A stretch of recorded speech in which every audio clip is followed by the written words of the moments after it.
Good afternoon, folks, and it looks like Mr. Todd Howard is having a fun day being interviewed about 2 days ago by IGN. I'm not going to go to that interview. You can check it out on the link below if you want to see the video. But I'm going to go through another website, or GameSpot.com, where they comment on some of his interview talking points. And it's just interesting because Fallout's one of those franchises we all sort of, as hardcore gamers, we just sort of look at the RPG spectrum and we go, this is one of the hallmarks of Western RPGs, and of course been graced by Obsidian with Chris Avellone working on the New Vegas iteration of Fallout 3.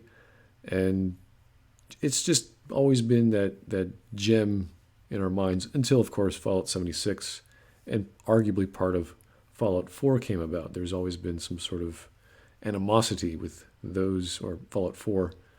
But people have flocked to it. All the modders have jumped ship from New Vegas to Fallout 4, although I'm sure there's still people modding New Vegas for good reason. But here's Todd Howard talking about the launch of Fallout 76 and things he would have done differently. Oof. He said in a new interview at the game, which launched in November 2018 to poor reviews and plenty of technical issues, created some damage. Some. I'm curious how he gauges damage to Bethesda's reputation and the perception of the Fallout brand. Well, to be fair, the Fallout 76 game was an offshoot. It's not part of the main lineage of the Fallout series or Fallout world, although that's not really a major problem. It's always whatever the writer or creator of the game wants to do in the post-apocalyptic world of America. And the main game mechanic as playing with friends sounds good in theory, but obviously in practice it's not. So it would be naive to say it had 0.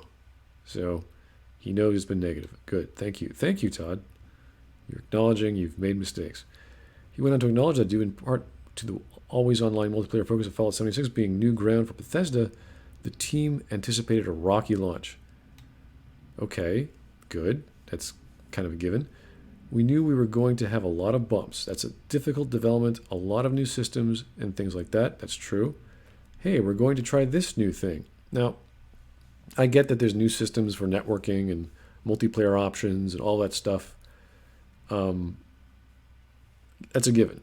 But what is really a new thing? Like, what did Fallout 76, in terms of gameplay, what did it really do that had to have a system that they never tried before? And I was trying to think about this. I was asking around with buddies online. And the only thing we can come up with was it had nuclear bombs that could affect an entire area. And that would be like a type of gameplay option.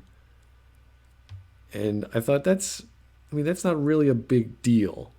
That doesn't take much to test. It might take a month or two to figure out, to get the balance right, to get all the scores you could get and all the gameplay mechanics going. It's not a complicated, overtly complicated thing.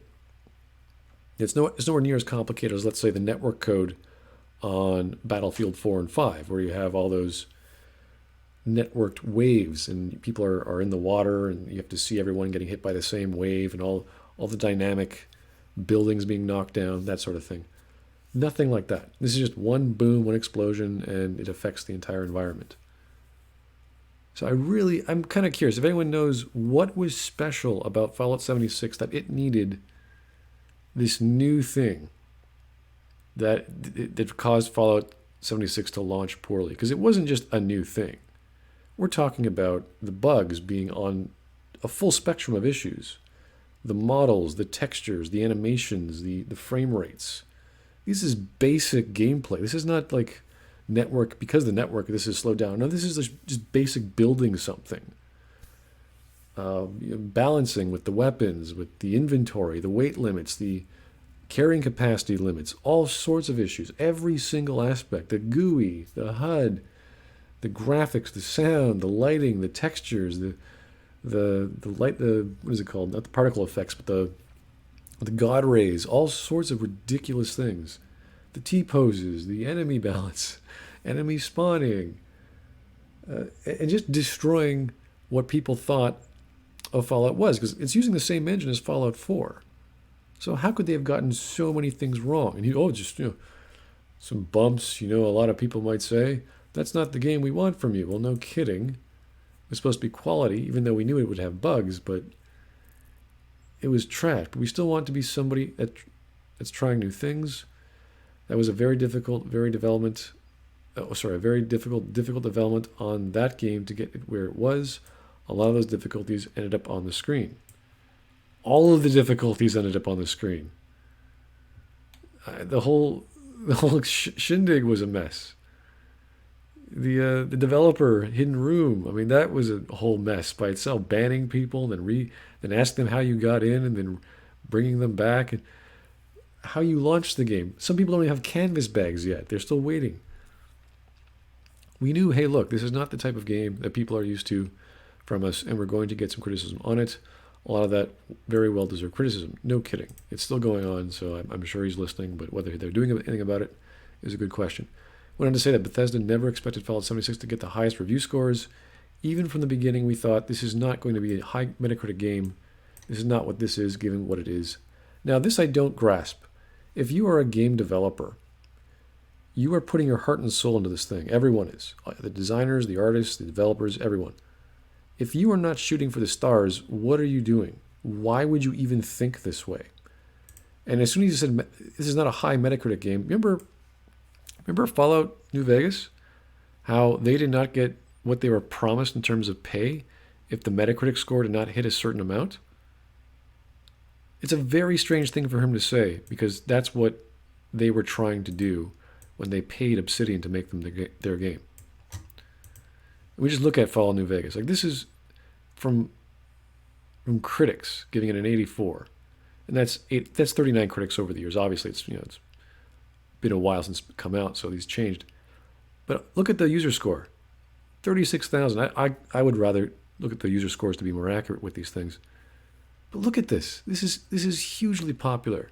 It still is. There's still mods coming out for it. Again, not as much as Fallout 4. But for me, this is the game that really did it. Old World Blues is still my favorite DLC of all time. Just everything worked. This is what people wanted. Compare that to Fallout 76. Would you even touch a game? Forget Fallout. Would you touch a game that's had a low 52 or a low 50 score? How about a low 60 score? How about a low 70 score?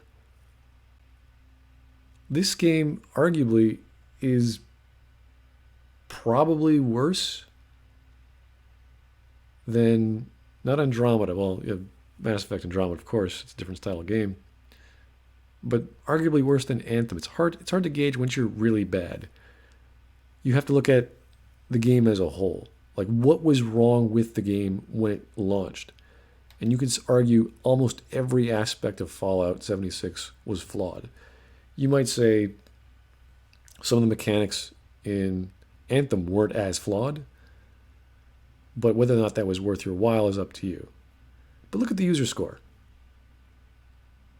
And this is based off 5,587 ratings. It's almost twice as many ratings. This is horrendous. So for him to realize, it's not going to be a very high Metacritic game. It's like, what are your standards, man? What are you trying? Why would you make a subpar game? Why would you have the goal of making not even a good economic game? Like, let's say you wanted to make a $20 game. It's not going to have everything in it. Fine, but you still try and shoot for the high 80s. You want to be as good as possible, and to say this is ridiculous. So they talk about the score here. Despite predicting technical issues and lower review scores, Howard said that the team at Bethesda felt strongly about making an online multiplayer Fallout game. We saw the trailers. He also said he expects Fallout 76 to improve over time, similar to the way in which Bethesda MMOs that Elder Scrolls Online sputtered at launch. That's true, it did, and has grown to be one of the most popular MMOs on Earth with more than 8.5 million players. I did not know that. That's awesome. I highly doubt Fallout 76 has anywhere near 1 million players. Now, I was trying to do some searches online for some sort of data on Fallout. And the number of concurrent players at a time are somewhere between 24 to 32 within one server. So that means teams of 6 to 8, because you have a team of 4, and they have to take over a map and all this stuff you do. That doesn't sound like a very big group of people compared to what we see in other games, PlanetSide 2, the Battlefield series, etc. I was trying to figure out the number of people, and the only thing we can get was from 4 months ago on the PlayStation Network of Fallout 76. 33,767 players completed the Photo Bomber Trophy, which can be seen as 8.3% of the player base once you log into PSN. So of all the people on the PlayStation Network, 8.3%, which translates to 34,000 players. And that's just the PS4. So there's obviously more on PC and Xbox, what have you. And we don't know exact sales figures either, because Bethesda hasn't released them for good reason, because they'd be laughed at. But we do know it sold 1.3 million copies sold, and we don't know who's still playing the game. So it's a very strange thing. I mean, to say these kinds of things. It's not how you launch, it's what it becomes. Very true, like No Man's Sky. Horrible launch, too much hype, and then they came around and fixed it. Same with Final Fantasy XIV, A Realm Reborn. Too much hype, broken at launch, totally redone it, brand new game. These things can be fixed. We've seen it before. But the chance of this happening is very odd. I've seen a lot of trailers for updates to the game. They look great, which all the trailers for Fallout games have looked great, especially the Fallout 76. I think the best thing we got out of Fallout 76 was that country song that came out of the trailer. That was about it. Probably better than the game experience itself. Howard said that about Fallout 76, going to tease that Bethesda has some awesome stuff to reveal at E3. Well, they're going to E3, so it can't be all that bad. So here's hoping that the game does not look and play like ass as it has for the past few months. I don't even know if the bugs have been fixed, if not most of them, but it's just a tarnished reputation by now. They would have to do a No Man's Sky to get people's opinions back.